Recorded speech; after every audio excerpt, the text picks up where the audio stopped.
เด่นสง่าถิ่นต่อผ้าปื้นเมืองลือเรื่องลำใหญ่รสดี สืบสารประเพณีชาวยอง ดังกึกก้องพันไก่จน มิ่งมงคลพระโคขาว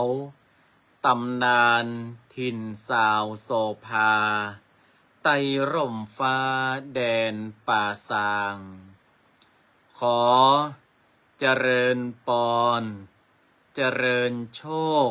เจริญชัยเจริญมั่งเจริญมีเจริญสรีสวัสดีกับตันสาธุชนคนดีFCรายการทุกท่านมาพระมาแล้วหนาญาติโยมศรัทธามาฟังพระครูวิโรจน์ชยาพรนำรายการธรรมะนึ่งกำลังใจสไตล์ล้านนาโดยอาตมาพระครูวิโรจน์ชยาพรมามาจ๋าฮือกับศรัทธาญาติโยมตั้งหลายได้ฟังกันในค่ำคืนนี้โอ้ยินดีต้อนรับเนอแอดมินธรรมะคลื่นสีขาวเนาะแอดมินธรรมะภาคเหนือที่ช่วยกันแชร์รายการช่วยกันเอารายการนี้เนี่ยให้คนต่างหลายได้ฟังกันช่วงนี้ก็เป็นช่วงหน้ากฐินตานหลายๆคนก็อาจจะอยู่วัดอยู่วาเตรียมงานวัดไผ่วัดมันหลายๆคนก็กำลังสมโภชกฐินตานกันอาตมาภาพหันแต่ละวัดเปิ้นกินเปิ้นตานกันแล้วโอ้เงินคำกำแก้วได้เข้าบำรุงศาสนาก็มาพัฒนาว่าของวัดโบสถ์น้ำดิบเนี่ยขอให้กุมกาได้ใส่ไฟฟ้าเตอะหูดังจะแดงจังมันเนาะคือกุมกาได้ใส่ไฟฟ้าอ๋อได้กระพัฒนาเอาบุญเข้ากรรมแต่อันเนาะยุคนี้สมัยนี้ก็ต้องอย่างที่ว่านั่นนะถ้าได้ก็ถือว่าเป็นบุญเป็นกุศลละก็ต้องอนุโมทนาในแต่ละวัดแต่ละวาที่เพิ่นได้ทำบุญกันไปวัดเวียงป่ายางก็เรียบร้อยแล้วเนาะโยมแม่สมบูรณ์มาจะเนาะที่อำเภอฝางนะวัดเวียงป่ายางมาได้โทรไปแซวท่านพระครูศรีท่านพระมหานุกจะแซวเพิ่นสักหน่อยนะเพิ่นถ้าบักกล้ารับโทรศัพท์กลัวนกเขานกอันนี้ห้องบนหลังคาวิหารกู้อนุโมทนายอมแม่อรวรรณวงศ์พันธ์เนาะยอมแม่รุ่งอริสานี่แม่สีทรเปรมจิตแล้วก็คุณแม่เกษมศรีแม่ไวยภาพินีสุกันทรเข้ามาแล้วแม่สมบูรณ์บอกว่ากราบไหว้สาเจ้าสาธุอนุโมทนาเนี่ยเดี๋ยววันที่15นี่ก็ปะกันที่พุณวัดสันต้นเป่าเนาะ14อาตมาภาพจะประชุมจุ่มนุมกับคณะสงฆ์เหตุกรรมแล้ว15ก็จะได้ไปเตะตีสันต้นเป่าป้าพี่น้องเมืองฝางอนุโมทนาเจริญปอนคุณโยมสุดารัตน์เจือจานนี่คุณโยมสุภัทรามาริยังหรือว่ากำลังชื่นชมอนุโมทนาบุญกฐินทานโอเปนร่วมบุญกฐินทานวัดบ้านก็วัดกลางเอกะอาตมาภาพก็อู้จื่อบ่ถูกที่อยู่สวรรคโลกว่ะคุณโยมแม่มอมรรัตน์คุณหมอชวีวันเนาะแม่บัวคำพิลึกพ่อครูชัยทองขันปีนานชัดชัยนี่ปีนานลาเฮาก็ได้เข้ามาดูมาชมรายการเป็นประจำถ้ารายการออกเนี่ยนะก็ต้องอนุโมทนาโอ้วันนี้อาตมาภาพได้ดูได้ฟังข่าวอยู่ข่าวหนึ่ง ก็ได้พินิจพิจารณาปิกมาพอติใกล้ตัวเหมือนกันเด้อยมแม่เลี้ยงจิรนันท์วงสายะมาได้50,000กับเปิ่นกัน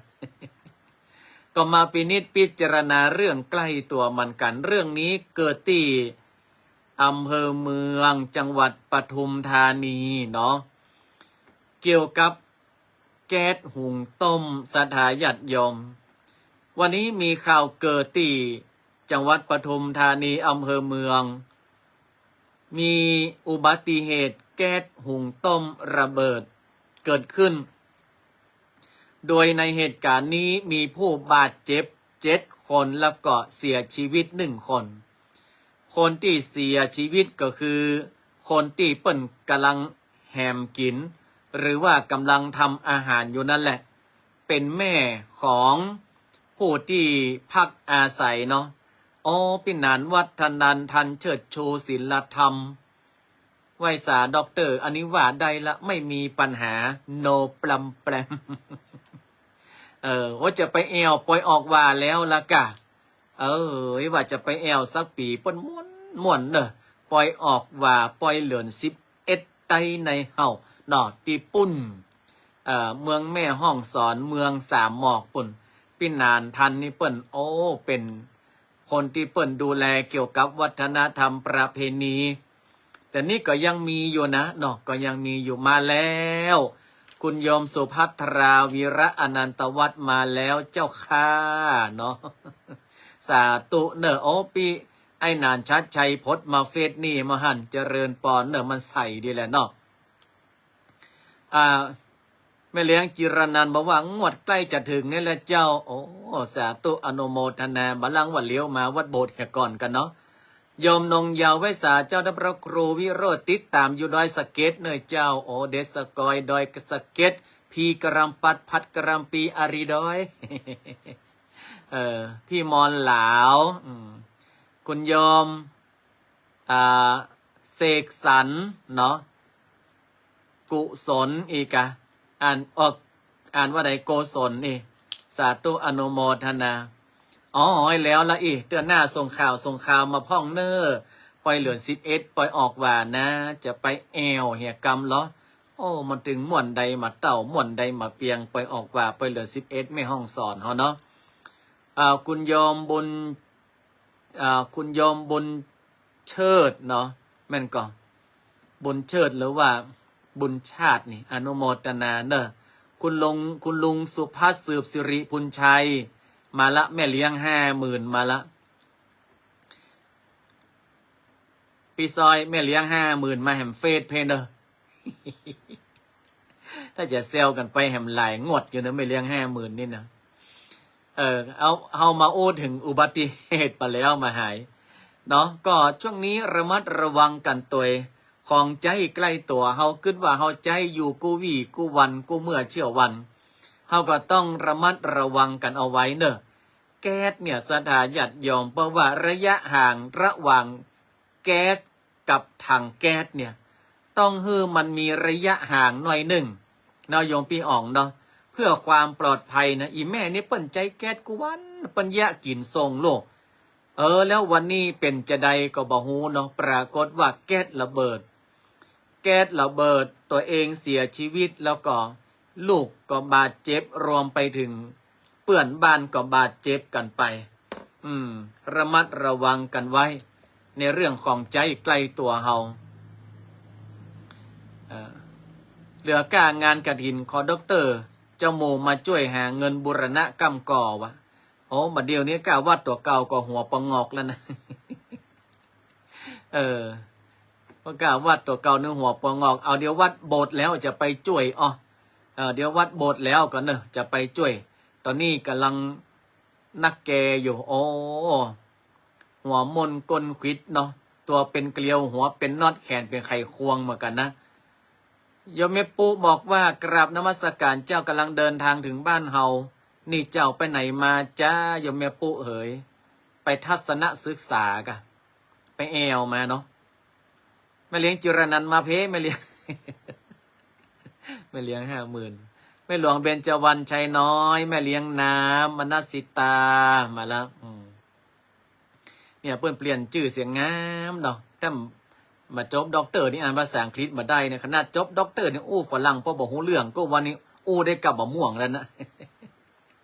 เอาละสาธาญาติโยมสาธุอนุโมทนาเนาะออยธรรมชัยอันนี้แม่สามเณรลูกก็จะเป็นตุเจ้าแล้ววันที่1เนาะขำจางนะฮะวันนี้อาตมาภาพเอามาจากเพจจุดสะดุดคิดนี่เอามาฮือศรัทธาตั้นตั้งหลายได้ฟังกันเพิ่นบอกว่ามันมีกำเมืองอยู่กำหนึ่งเพื่อหูก็ปอดตายเพื่ออายก็ปอดเต้าศรัทธาญาติโยมเพื่อหูก็ปอดตายเพื่ออายก็ปอดเต้านี่มันหมายความว่าจะใดกว่าจะรู้ก็สายไปเสียแล้วอย่าเนาะถ้าแปลเป็นคำไทยนะกว่าจะรู้ก็สายไปเสียแล้วเพิ่นบอกว่าบางทีเนี่ยเฮามีคำอยู่กับตัวแต่เฮาบ่สนใจไปสนใจก้อนอิฐก้อนกรวดต่างอื่นหมายความว่าของดีเฮามีกับตัวแต่ไปสนใจของไกลตัวคนที่รักเราอยู่ใกล้ตัวแต่เราไปสนใจของไกลตัวมันเป็นอย่างใดคนที่รักเราอยู่ใกล้เราแต่เราไม่ค่อยสนใจนั่นคือไผคือพ่อคือแม่บางคนเถียงอาตมาภาพไม่จริงเอโล ไม่จริงไม่ใช่ข้าเจ้านี่ฮักพ่อฮักแม่เนอะฟังก่อนฟังอาตมาภาพแล้วตั้นตั้งหลายจะหันว่ามันจะเปลี่ยนจะอันแต่นี่ยองแม่สุแก้วคำอ้วนมาแล้วสาธุมันจะเป็นจะอันแต่ทำไมอาตมาภาพถึงอย่างนี้เพราะว่ามันเป็นความจริงนะช่วงอายุคนเฮาเนี่ยอันนี้ยังไงน่ะติดตามจากเมืองเลสเตอร์อังกฤษกะกุดไอ้พ่อเจ้าของกุดว่าใดดีมาเดี๋ยวนี้อังกฤษน่าจะกุดมอร์นิ่งเนาะหรือว่าจะกุดอัฟเตอร์นูนเป็นดีม่วนแต่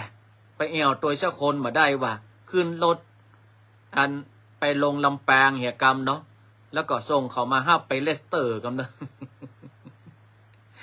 ได้ยินเสียงท่านแจ่มใสร่าเริงเหมือนเดิมของท่านแล้วพระครูด็อกเตอร์ป้ายแดงนะอาตมาภาพมันเฮียนจบแล้วเลยห้องได้ละด็อกเตอร์นี่นะแต่ก่อนเฮียนมาจบบักกล้าฮื้อห้องเตออย่างเดียวก็พอละ จะว่าห้องด็อกอย่างเดียวก็บ้าไปเลยเนาะห้องเตอร์นะพระครูเตอร์เดี๋ยวนี้พระครูด็อกเตอร์ได้แล้วมีโอกาสจะไปแอลเตอร์เนอร์เมืองเลสเตอร์ประเทศอังกฤษเนี่ยนะเนาะมีสักตังสักปันไปก็ล่องว่าถึงกะ มันเป็นอย่างใดแต่มาแต่ก็ว่าอาตมาภาพไปเลยกะมีของดีไว้กับตัวแต่เฮาบาหันกะกว่าจะรู้ว่าเป็นของดีบางครั้งมันก็สายไปเสียแล้วเพื่อหูก็ปอควายเพื่ออายก็ปอเต้าเฮามาฟังกันเพราะว่ายาเมื่อเอาอายุยังน้อยเนี่ยเนาะอายุ5 ขวบยังบ่อแบอยู่เนี่ยไปไหนก็ต้องมีป่อไปไหนก็ต้องมีแม่ไปโดยถ้าเป็นคนอีสานว่าจะไปที่ไหนก็เอาพ่อเอาแม่ไปนำอีหรอ อาตมาภาพได้หมดนะไปที่ไหนไปหม่องไหนก็เอาพ่อแม่ไปนำไปที่ไหนก็ต้องมีพ่อมีแม่ตอนน้อยๆนี่ปัดตาถึงมาได้พ่อแม่หายไปไหนให้วายล่ะพ่อแม่สอนอย่างฟังโมดสัญญาว่าโตขึ้นหนูจะเป็นเด็กดีตอน5 ขวบนะพ่อแม่นี่มีกาเหลือแก้วเหลือแสงก่อนพ่อครับแม่ครับโตขึ้นใหญ่ขึ้นผมกาเจ้ากาจะเป็นเด็กดีเป็นคนดีฮักพ่อฮักแม่ที่สุดในโลกเลยครับเนี่ยห้องเพลงกาน้ำนมเนี่ยอันนี้ตอนอายุ5 ขวบนะแต่บัดแต่น้อยแม่พองชวีบ่มีวาสนาเดี๋ยวตัวแต่ว่าตัวมาเตอร์ท่านดร.วัฒนันท์เลยตอนอายุ5 ขวบยังอ่านหมดเลยพอใหญ่มาอายุ13 ขวบ13นี่มอย่าง13นี่ม1เริ่มตามเทรนละโทรศัพท์จะต้องเป็นโทรศัพท์อย่างดีโทรศัพท์กาหน่อยกับบัดได้มันมาแฟชั่นมันเล่นเกมบัดได้มันถ่ายรูปบัดชัดมันบ่มีอันนั้นมันบ่มีอันนี้ ลูกเขยโทรศัพท์หมอกโทรได้อูได้เล่นอันกันอินเทอร์เน็ตได้ก็เอาอะกาอีแม่ก็จะไปจี้อันล่ำเหลืออีแม่มาฮักลูกละกานะหันก็ลูกแม่แก้วแม่ดีลูกแม่สีปอกปูดเปิ้นยังเอาโทรศัพท์อย่างดีโอ้ลูกเขยเขาจะไปเอาอย่างเปิ้นได้อย่างใดบัดได้ผมจะต้องเอารูดนี้ถ้าบัดได้รูดนี้ผมตึงบาเอาวางขะโลโบ5 ขวบฮักแม่ครับแม่ว่าอย่างได้ครับแม่หมอกอง13 ขวบเอาแล้วเริ่มงองเงแล้วบัดได้อันนั่นก็บะเอาบัดได้อันนี้ก็บะเอานี่เป็นสาววืดสาววือแล้วเนาะแน่มันเริ่มเปลี่ยนแล้วนะคุณโยมสายรุ้งเทือนรือชัยบ้านสีปทุมมันโฮงมันก็ มากองอายุ15 ปีศรัทธาญาติโยมทั้งหลาย15 ปีนี้เริ่มเป็นบ่าวเป็นสาวแล้วหรอโอ้เริ่มที่จะมีฮัลโหลเสียงน้อยเสียงใหญ่เสียง1เสียง2ฮัลโหลตัวกาโอ้ฮัลโหลอันนี้กาฮัลโหลอันนั่นกาฮัลโหลอันนี้กาไอ้น้อยอีน้อยโอ้ไอ้ยังล่ำเหลือไปพ่อแกงให้อีแม่กำน้อยอีแม่จะไปตากผ้าอย่า อีแม่จะไปตากผ้ากระเดียวก่อนนะอีแม่อู้โทรศัพท์มาแล้วเตื้อโอ้ยก็ไปพ่อแกงตัวอู้ตัวก็ได้เหรออันโทรศัพท์นี่ก็อู้ไอ้ยังล่ำเหลืออันล่ำเหลือมึงได้ก็จะแกงโทรศัพท์เฮ้อกินแล้วเนอะอีโอ้อีแม่จะไปขอจะไปจมนักเตออันล่ำเหลือเฮ้ยถึงแน่ลำคาญเอาแล้วอายุ15 ปีหน้าลำคาญแล้วพี่จอม จาก5 ปีฮักพ่อครับฮักแม่ครับเนี่ย13 ปีโอ้จะเอาอันเนี้ยอีแม่จะไปจิเตอเอาได้เหมือนเปิ้น15 ปีลำคาญจมไอ้ยังปะล่ำปะเลือโหตัวกันเดียวเตออีก่อนเตอเฮ้อเปิ้นตึงลำคาญจมยังก็บ่ฮู้เฮ้ยอย่า มันจะเป็นอีเนาะมากองอายุ18 ปีเอาแล้วเริ่มหนุ่มฟอหล่อเฟลละเด้อมีตุคนเดียวรูปหล่อจริงๆนะเนี่ยอย่า เดี๋ยวน้องน้ำจะว่าเฮืออาตมาภาพกันละไม่เลี้ยงน้ำเนี่ยมันจ้างขี้จมดีนะ เริ่มเป็นมีกิ๊กมีกักมีนั่นมีนี่แล้วเหรอเริ่มเริ่มแบงเริ่มปิกบันดึกบันค่ำแล้วลูกเขยเดี๋ยวคืนปิกบ้านมากี่โมงก็จ้างเฮาใหญ่แม่เฮาใหญ่แล้วเฮา18แล้วมาใจอ่านมันเป็นวัยหัวเลี้ยวหัวต่อลูกจะจบม.6จะเข้าปริญญาลูกจะไปไปแบ่งอย่างนักลำเด้อก็อีแม่จะไปมาหูอย่างเฮาเนี่ยไปหั่นไปนี่นะเฮาไปเอาสังคมแล้วเฮาออกไปทางนอกแล้วอีแม่จะพ่อเฮากะแม่ก็เป็นห่วงลูกบัดได้แล้วอีแม่มันต้องไม่เป็นห่วงเป็นหาหยังเฮาเนี่ยใหญ่แล้วเฮาหูเหลืออีแม่ก่อนมาใจบัดต้องมาอู้อันล่ำเหลืออยู่ได้ก็อยู่มันได้ก็จะไปนี่เอาแล้วเป็นสวือหันเจ้าหมูเจ้าฝูงดีเลยอีแม่เห็นมั้ยแน่อันนี้อายุ18 ปีอยู่ได้ก็อยู่ได้ก็จะไปไผตึงมาเข้าใจเฮาอีลูกให้มาขึ้นหอดตั้ง5 ขวบเนาะแม่มีไหนป่อมีไหน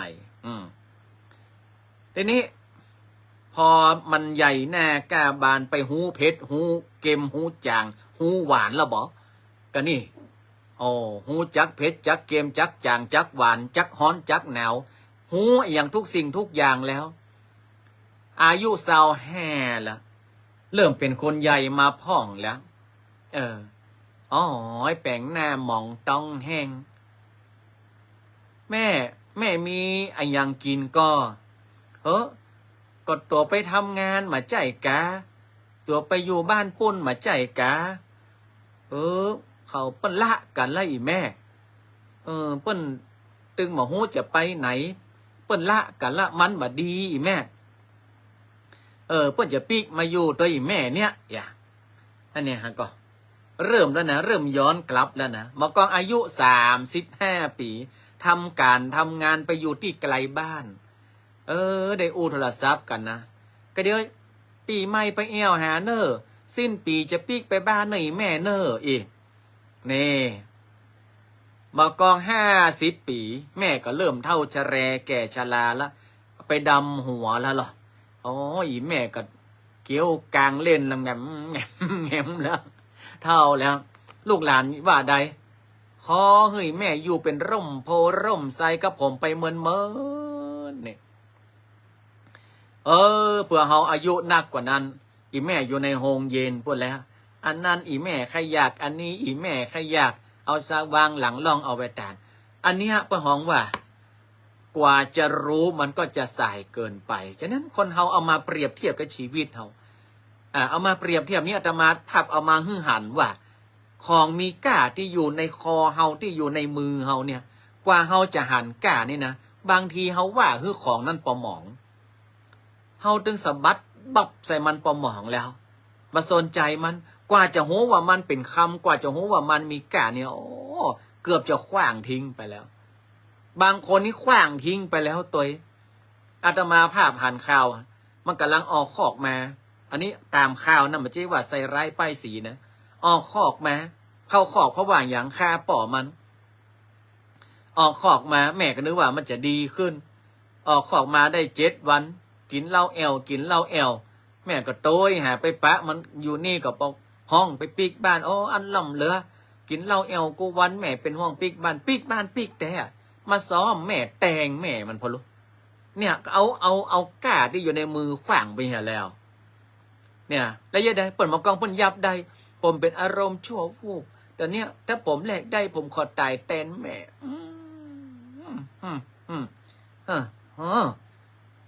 มันหูจะอู้จะได้ความดันขึ้น ฉะนั้นมาว่าอะไรก็ตามมาว่าจะเป็นพ่อเป็นแม่หรือว่าเป็นกัลยาณมิตรที่เขาอยู่ด้วยเฮาที่เขาซับพอร์ตเฮาที่เขาฮื้อกำลังใจเฮายามที่เฮาตุกเฮาอยากยามที่เฮาเจ็บเฮาจนอันเนี้ยเขามีกล้าสำหรับเฮาละเก็บเขาไว้รักษาเขาไว้มาใจว่าได้ของมีกล้ามาโอ้เปิ้นเอามาหินสีมาแลกฝั่งเอาคำขว้างเนี่ยเปียมาหินสีมาห้อยคอเนี่ยสุดท้ายบกองบะหินสีมันหลอกมันดำไปแล้วกลายเป็นมาหินมาแห่มาเมียงแล้วมาซ้อหาสร้อยมาปาแล้วมาซ้อหาคำบาปาแล้วฉะนั้นเราอะไรก็ตามอย่าให้สายเกินไปอย่าฮื้อสายเกินแก้จะทำอย่างเห่งทำจะไปมาสายเกินแก้เนาะอันเนี้ยเป็นสิ่งที่บางทีบางครั้งนะเขาก็ต้องคิดเหมือนกันว่ากว่าจะรู้เนี่ยมันก็ขวายไปเห็นแล้วกว่าจะรู้ว่าของที่อยู่กับเฮามันเป็นกล้าเป็นศีลแต่มันก็ขวายไปเห็นแล้วฉะนั้นเฮาต่างหลายสิ่งต่างๆแล้วเนี่ยมันเป็นสิ่งที่เฮาจะต้องพินิจพิจารณาในภาวะสังคมปัจจุบันไอ้คนที่เปิ้นอยู่กับเฮามาตลอดเฮาหู้ไส้หู้ปุ่มกันแล้วเนี่ยทำงานด้วยกันมาตลอดเนี่ยเขาช่วยเฮามาโดยตลอดเฮามาถึงจุดนี้ได้ก็เพราะว่าส่วนหนึ่งเขาช่วยเฮาได้เนี่ยรักษาเขาไว้ของสิ่งนี้หรือว่าสิ่งนี้มันเป็นสิ่งที่มีกล้ามีสินสำหรับเฮารักษามันไว้เนาะแล้วเมื่อถึงคราวจำเป็นเมื่อถึงคราวเฮาต้องการมันจะช่วยเฮาได้อย่างที่อาตมาภาพมีหลายคนเปิ้นช่วยเปิ้นซัพพอร์ตครูบาอาจารย์นี่เปิ้นซัพพอร์ตเปิ้นช่วยเหลือเก็บไว้ในนี่หมดในผ้าจีวรก็มาใจเนาะในหัวจอย in my heart อีกอย่างเดี๋ยวตุเจ้าจากเลสเตอร์เปิ้นจะว่าจบด็อกเตอร์ยังมาอู้อังกฤษตั้งแต่วันพูกไปยันฮัดกินขนมปังแล้ววันนี้ไปฉันเพลได้กินน้อยเดียวคนแม่ต้อยเฮ้ยกำลังกินขนมปังได้อันเดียวไว้ไปอู้กับตุจันเจ้าอันที่วัดเป็นอยู่อันอินเดียไว้ปิกมาขนมปังหายว่าพีลอกก้อนกินมีอยู่ตั้งหน้าดีๆไปอู้กันเดียวได้ปิกมาขนมปังหายว่าเจ้าตีปนกันแต่อันนี้ก็ม่วนงานสันเราเนาะแม่พิชยาวงพมิตรมาแล้วมาป๊บกัน111ปั๊บ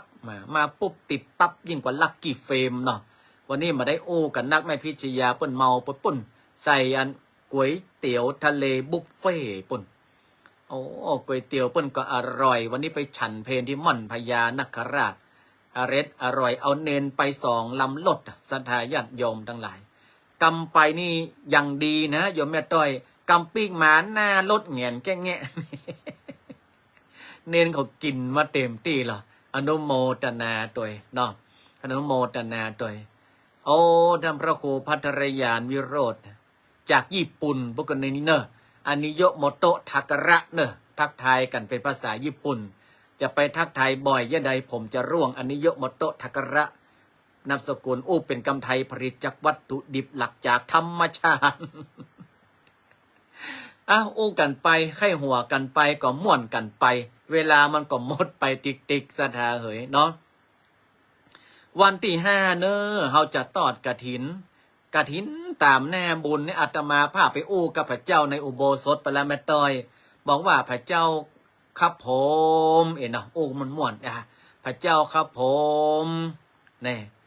ถ้าหากว่าเงินปอก็แจ้งถ้าเงินแรงก็มืดยังเก่านะครับผมพระเจ้าบอกว่าโอเคโลไปนั่งอู้กับพระเจ้านะเพราะว่าอุโบสถมาได้แปลงไฟมันได้ปิดไฟมันได้ติดแสงสว่างสักดวงเต้อสตางค์บ่มีสตางค์มันเสี่ยงสถาญาติโยมทั้งหลายเงินคำกำแก้วแล้วก็มาหาเขียมเนาะก็ได้แต่ตกลงกับพระเจ้าในอุโบสถว่าเงินปอก็แจ้งเนาะถ้าเงินแรงก็มืดทึกยังเก่านั่นเนาะก็ลังว่ามีบุญมีวาสนากะพรศักดิ์ส่องแสงเพิ่นยังว่าสุดแล้วแต่วาสนาชีวิตเกิดมาไม่แน่นอนเนี่ย เอาละยิ่งเด็กก็ยิ่งลุไปติ๊กๆเนาะวันนี้แม่ต้อยยิ้มได้ละอีกะเป็นพระครูวิโรธเนี่ยอาตมาพาถึงว่าเนี่ยมันก็ยังว่านะกะเดี๋ยวมืดเดี๋ยวแจ้งเดี๋ยวแจ้งเดี๋ยวมืดนะกะเนาะมีไผจะอู้กับอาตมาภาพแหมกอดูมาอู้เดี๋ยววันพรุ่งนี้จะอุ่นอะไรอย่างก็ใส่อัวแต่ซาลาเปาถวายแต่เจ้ามดเรื่องละเนอะโยมแม่สุแก้วเนอะซาลาเปามดเรียบร้อยละโอ้มากินกล่องก็ยังหน่อย อนุโมทนากับสถาญาติโยมทุกท่านเนาะสำหรับในวันนี้อาตมาภาพก็ขอนำรายการจักลากันไปก่อนเนอะม่วนมาม่วนก็โอ๊ตฟังเอาเตอะสถาญาติโยมทั้งหลายเฮ้ยจกดีมีความสุขรับเป็นสุขตื่นเป็นสุขเนาะเป็นพุทธเป็นพัดเป็นจันทร์เป็นการห้องก็ได้เป็นสุขอย่างเดียวก็จะไปค้อนกันหมด โชคดีมีความสุขยิ้มแย้มแจ่มใสทุกท่าน111บนรักษา